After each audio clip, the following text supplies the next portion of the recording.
you editing while you're talking? Well, now I got you recorded in here. You want to say hi, Uzi? Wait, are you serious? Yeah. Say hi, bro.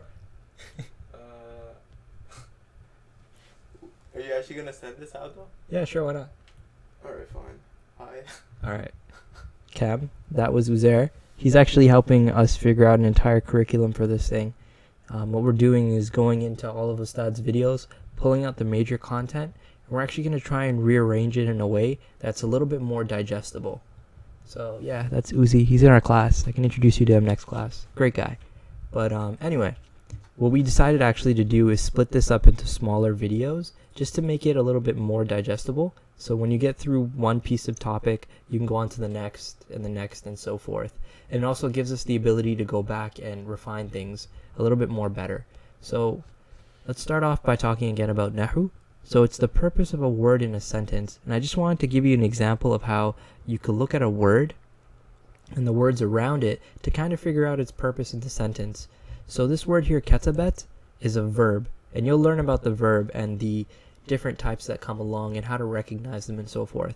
But one of the things that happens with a verb is that a word that follows after it that has dhamma, so it has this dhamma on the end, that's the doer.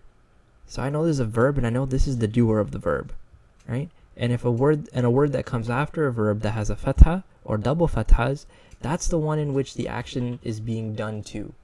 So I can tell that this is the object that's being impacted by that verb and this is the doer of that verb without even having to translate it. I can just look at it and know what's going on. So just as an FYI, it means Camilla wrote a book. That's what it's translated as.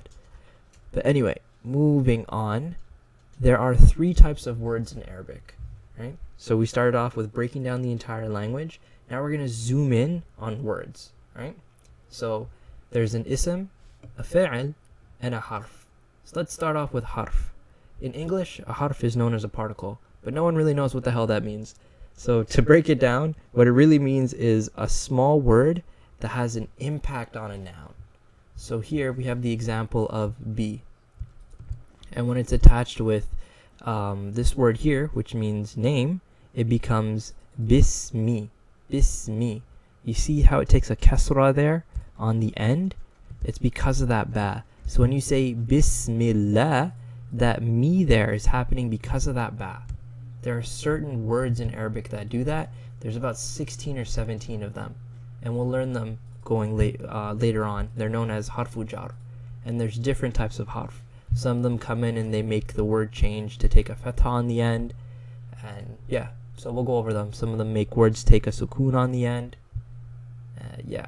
So a fa'il is a verb, which is an action.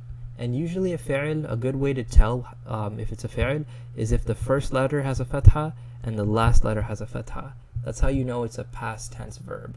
Just wanted to give you that example, right? So we'll go through past tense verbs with you, present tense verbs with you, commands and negations, and they all have little signs and little patterns that you could put them on in order to produce those meanings. And finally, the last one is ism, which is a supernoun. So it's not only a person, place, or thing like a noun in Arabic, but actually it's everything that is essentially not a verb or a particle. So that includes adjectives, adverbs, pronouns, all those things. Don't get too caught up on the terminology. We'll make sure to go through it with you. But yeah, just want you to remember that words in Arabic can be broken down into 3 categories, which are isms, fi'il, or harf. So any word in Arabic that you see, it's either going to be a particle, an action, or a supernoun, right? Yeah, and that's all I want to cover on this part.